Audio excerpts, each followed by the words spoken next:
សួស្តីអ្នកគ្នាខ្ញុំជា Anime ថ្ងៃនេះខ្ញុំលើកយកសាច់រឿងមួយមកសម្ដែងជាជូនអ្នកទាំងអស់គ្នា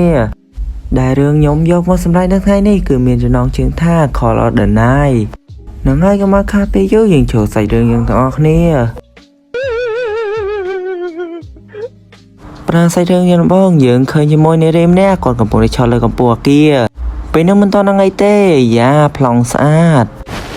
នារីម្នាក់នេះហើយគឺមានសក់បាកាឈោកស្រាប់តែពេលនោះនាងក៏លោតចុះទៅក្រោមនៅទីក្រុងមួយនៅពេលនាត្រីនៅទីនោះមានទេសភាពបែបពណ៌ភីងហើយលេខវត្តមានជាមួយនឹងបរិមម្នាក់គាត់កំពុងតែលួចចេញពីផ្ទះមិនឲ្យគេដឹងនោះទេគាត់បាននិយាយថានេះជាលើកទី1ហើយដែលគាត់ចេញមកពីផ្ទះនៅពេលយប់បែបនេះហើយតើប្រុសរបស់យើងមានឈ្មោះថាយ៉ាម៉ូគាត់បាននិយាយថាថ្ងៃស្អែកនេះជាថ្ងៃដែលគាត់ចូលរៀននៅសាលាវិទ្យាល័យចង់ឲ្យគាត់មានអារម្មណ៍សប្បាយខ្លាំងណាស់នៅពេលរាត្រីពេលនោះគាត់ក៏បានគិតឃើញរឿងមួយនៅពេលដែលគាត់ចូលក្នុងសាលាស្រាប់តែមានសម្បត្តិមួយបានផ្ញើមកគាត់ហើយពេលនោះគាត់ក៏បានមកតាមការណាត់មិនដឹងនិយាយអីនោះទេគាត់ក៏បានបដិសេធហើយនាងក៏ខឹងក៏បានរត់ចេញទៅប៉ុន្មានម៉ោងក្រោយមកស្រាប់មាននារី2នាក់នាងបាននិយាយថាហេតុអ្វីបានចែកបដិសេធនាងយ៉ាម៉ូមិនមានពាក្យនិយាយក្រៅពីសុំទោសគិតដល់រឿងនេះហើយតួឯងប្រុសយើងគេមិនលក់នោះទេនៅពេលគាត់ដើរតាមផ្លូវស្រាប់តែមានខមមិនច្រើនខ្លាំងណាស់បាននិយាយថាស្រាធ្វើឲ្យគេងលក់តួឯងប្រុសយើងគិតថាវាចម្លែកខ្លាំងណាស់ដើរសងនេះហើយគឺជាទូភេសជ្ជៈនិងស្រាគាត់ចង់ញ៉ាំស្រាដើម្បីឲ្យគាត់គេងលក់មិនដឹងថៃនោះទេដៃនេះវាអត់ហ៊ានចុចតែញពេលនោះឮសំឡេងនរណាម្នាក់និយាយតួឯងយើងងាកទៅស្រាប់តែគាត់ភ័យខ្លាំងណាស់គាត់ក៏បានរត់ចេញទៅនារីម្នាក់នោះក៏បានចាប់គាត់នាងបាននិយាយថាតើគាត់ខ្លាចនាងប្តឹងប៉ូលីសមែនទេតួឯងប្រុសយើងមិនមាត់នោះទេហើយនាងក៏បានបើកមុខឲ្យមើលហើយបានសួរគាត់ថាគាត់គេងមិនលក់មែនទេមិនអីទេចាំនាងធ្វើឲ្យគេងលក់នៅពេលពួកគេដើរមកដល់កន្លែងមួយនាងបានសួរថាតើគាត់ស្រវឹងមែនទេ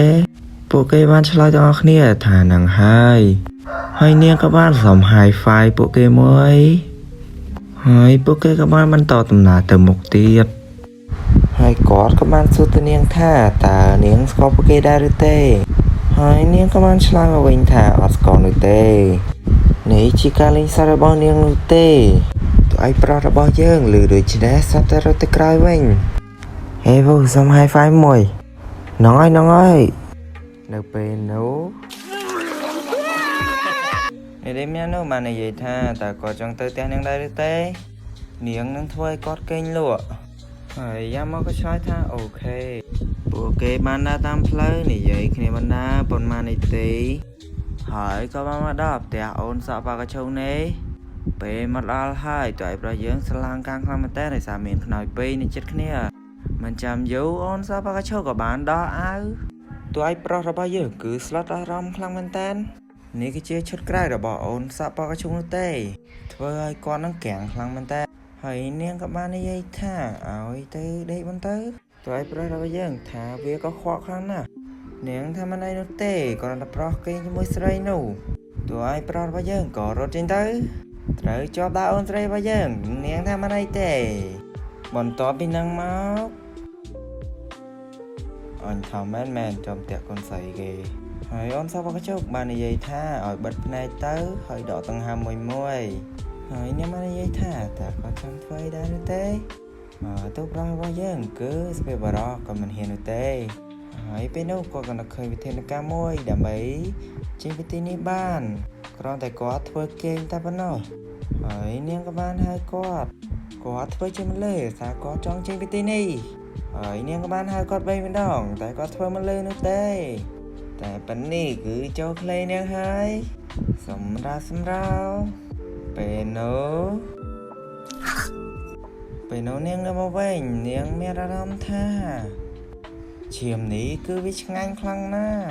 តួឯងប្រុសរបស់យើងក៏បានងាកមកវិញសួរថាវាជាអ្វីហ្នឹងហើយនាងបាននិយាយថាគ្រាន់តែជាមូសនោះទេមូសយ៉ាងធំអូខេមូសយ៉ាងធំ มันបាញ់និយាយនោះទេទោះឲ្យប្រយើងបានដឹងមុនទៅហើយថានាងនៅគឺជាបិសាចចិញ្ចូចឈាមហើយអូនក៏ឆ្លើយថា yes យ៉ាម៉ូបាននិយាយថាការចិញ្ចូចឈាមបែបនេះទីធ្វើឲ្យគាត់ខ្លាចទៅជាខ្មោចចិញ្ចូចឈាមដែរទៅហើយនាងបាននិយាយថាមិនអីនោះទេទោះឲ្យប្រយើងបាននិយាយថារបៀបខ្លាចទៅជាខ្មោចចិញ្ចូចឈាមទៅដោយវិធីណាហើយអូនបាននិយាយថារបៀបខ្លាចទៅជាខ្មោចចិញ្ចូចឈាមនោះតតែទោះឲ្យប្រុសយើងគឺគេងជាមួយនាងពួកគេក៏បាននាំគ្នាមកក្រៅដើម្បីទិញភេសជ្ជៈញ៉ាំហើយនាងក៏បាននិយាយថាការរស់នៅសាលាបែបណាបានធ្វើឲ្យលោកធុញឬក៏លោកមិនមានសង្សារមែនទេបានធ្វើឲ្យលោកធុញគាត់បាននិយាយថាមិនប៉ិតទេព្រោះតែគាត់នោះមិនមានអារម្មណ៍ស្រឡាញ់នរណាម្នាក់ទេហើយអូនសពក៏ឈោកនិយាយថាតើឯងស្រឡាញ់ប្រុសមែនទេហើយគាត់ថាមិនមែននោះទេព្រោះតែគាត់នោះមិនមានចិត្តលើនរណាដោយសារស្រីៗនេះហើយដែលធ្វើឲ្យគាត់ធុញហើយនាងបាននិយាយថាតើគាត់ចង់ផ្លាស់ប្ដូរអនាគតដែរទេដេកថ្ងៃចេញយកគាត់ធុញទ្រាន់នឹងសាលាមែនទេមើលទីនេះមកអ្នកនឹងអាចផ្លាស់ប្ដូរអនាគតបានហើយក៏បាននិយាយថាបើអាចទេគាត់នឹងលងស្រឡាញ់នាងបាននិយាយថាលោកខ្មែរអៀនដែរឬទេលក្ខខណ្ឌនោះគឺតតែលោកតាមនាងធ្វើឲ្យនាងលងស្នេហ៍គាត់វិញដោយការតាមហើយនាងនឹងយកគាត់ធ្វើជាចំណីនាងរហូតតតែនាងស្រឡាញ់គាត់ហើយតួឯកស្រីរបស់យើងគឺមានឈ្មោះថានូណាអូខេអ្នកគ្នារឿងយើងគឺមានតែប៉ុណ្ណឹងបើចូលចិត្តវីដេអូនេះកុំភ្លេចដាក់ Subscribe និងសញ្ញាកណ្ដឹងដើម្បីឲ្យខ្ញុំមានកម្លាំងចិត្តបន្តសាច់រឿងនេះទៀតមានកន្លែងរ៉ារ៉ូខ្ញុំសូមអធិស្ឋានអរគុណអ្នកគ្នាដែលបានតាមដានវីដេអូនេះដល់ចប់ពីខ្ញុំទី Anime សូមជម្រាបលាអ្នកទាំងគ្នា